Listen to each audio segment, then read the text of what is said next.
to the third installment of your video series. I hope that you have been enjoying it. I thought on this particular video, I'd actually have a brew with you. One, because a lot of talking gives you dry mouth. And two, because hydration is really important. This is peppermint tea, so I don't have any milk or any sugar in it. Not because that is the devil, but because I just like peppermint tea. In this particular video, we're going to be talking about how to actually assess your performance. So realistically, this is a framework of how I would assess your particular performance as a Titan athlete. But just some tips that you can actually take away from this particular video. The first thing that I want you to think about is the actual sport that you do. Now, a lot of people, again, will tarnish the same food with the same sports and just say, yeah, but it's just calories, man. It's just calories, man. As we alluded to before, it's not, okay? Strongmen will have a different requirement to powerlifters. Powerlifters will have a different requirement to runners. Runners will have a different requirement to bodybuilders, and so on and so forth. And if you are a chess player, completely different set of macronutrients that you need. And yes, it is a sport, and it is a performance-based sport, mainly because they are needing to be neurologically involved and have hyper-vigilant focus when they do these particular moves. So do not think that just because you sit down and move little pawns, that is not sport. It is. You do need to take your macronutrition and micronutrition into consideration when you are using your neurological focus. And that's actually the very, very last step of what we would do in order to assess your performance. Dry mouth. Have a slug with me.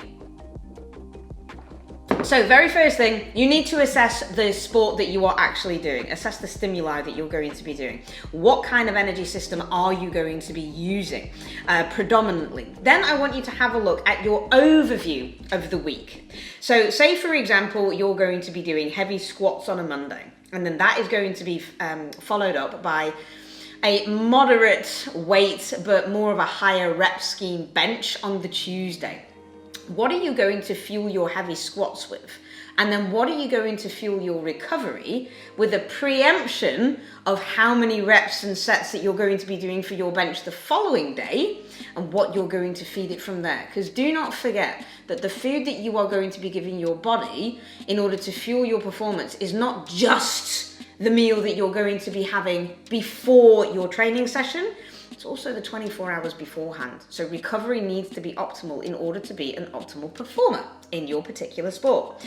So focus on the sport that you're doing and then focus on the overview of the week. So the elements of your week that you're going to be doing. Look at your rest days. How are you going to fuel your rest days? Rest days is part of your recovery.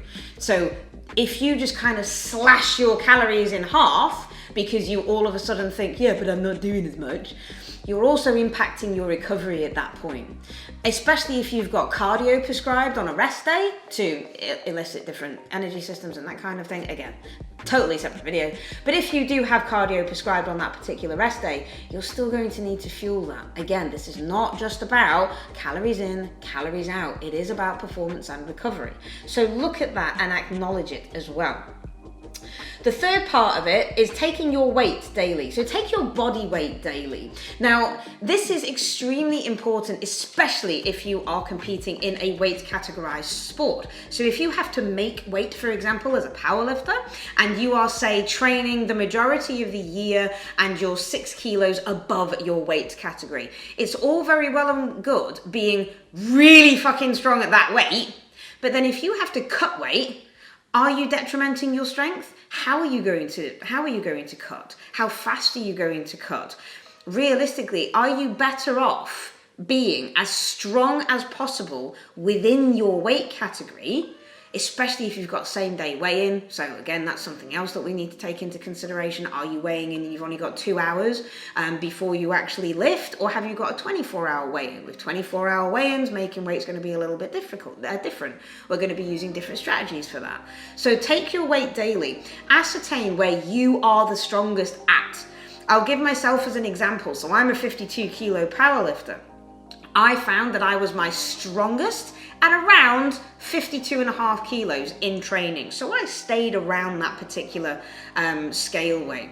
The day before weigh-in, I literally just kind of like manipulated the last meal of the day realistically, and then, you know, the half kilo came out.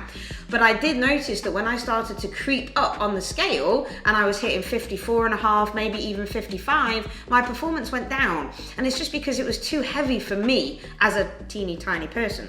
They do call me the tiny titan for a reason. I'm an arsehole, aren't I know. But it makes you laugh.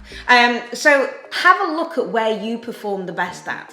It may not be the case that you need to be exponentially heavy in your off season, and you can train at the weight that you are going to compete in. So take your scale weight every day.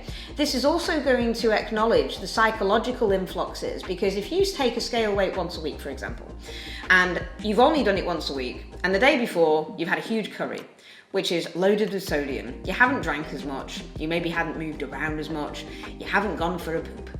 All of a sudden, that day that you're going to weigh in and you're 3 pounds heavier than you were the week before, all of a sudden, guess what? Mind fuck! And you're just like, oh my God, I'm a big fat potato. Do you know what I mean? Because that's not gonna happen. Whereas if you take your scale weight every single day and collect the average, you will then notice that nobody's scale weight is exactly the same every single day. We'll have peaks, we'll have troughs. If you don't go for a poop one day, if you sleep badly, if you've done some extra steps, if you've trained, if you've not trained, if you've had an argument with your partner, if you've had some digestive distress, if you've all of a sudden had an extra brew, if you've slept with one leg out of the covers as opposed to being completely covered up, all of these kind of things are going to have an impact into your scale weight. So please do not just get completely freaked the F out because you stepped on a scale once a week and just kind of gone, oh, holy shit. Okay, so that's the third element. The very final element of it is, how do you neurologically and psychologically react to certain foods? Some foods, for example, can give you a brain fog. Some people do not react very well to certain carbohydrates, you know, whether it be a fructose-based or whether it actually be a starch-based, and it can cloud your judgment in certain things. So play around with some of your food sources and actually see how you psychologically and neurologically have your focus. If you eat something and then half an hour to 45 minutes later, you can actually juggle a crap ton of juggling balls while standing on one leg and spinning some plates, neurologically, that's a good meal for you. But if you eat that meal and then decide to either throw up, or shit yourself, fall asleep, or argue with the dog, then it's probably not the best. Do you know what I mean? And have a look at how long your neurological focus takes to have that impact. So again, if you eat something and it takes kind of 3 hours for you to all of a sudden go, okay, I'm switched on, let's go and perform, but you're already like 2 hours into your training session, possibly not the best timing. So again, these are just little things that you want to be taking away. So overview of the 4-step process to enhance your performance. Consider your training. What is it that you're actually going to be training? Number 2, look at the overview of your week. When are you going to be doing what and for how long, including your rest days and recovery days? Don't just go and do all of the expenditure and eat nothing, because that's not going to be recovering you in any specific manner. Number 3, weigh yourself every day. Get accustomed to the scale. You can be friends with it. It is a sad step. It's also an arsehole, and it can create some really, really bad mental things. But if you acknowledge the fact that it is just a number, then you'll be fine with it and you'll be so much nicer. And number 4, the psychological and neurological impact your food is going to have. How long it takes you to actually gain that heightened level of neurological impact, and whether or not you're just going to fall asleep. So I hope that gives you a good assessment on what you can do to assess your own performance and have that feedback with yourself. See you in video number 4.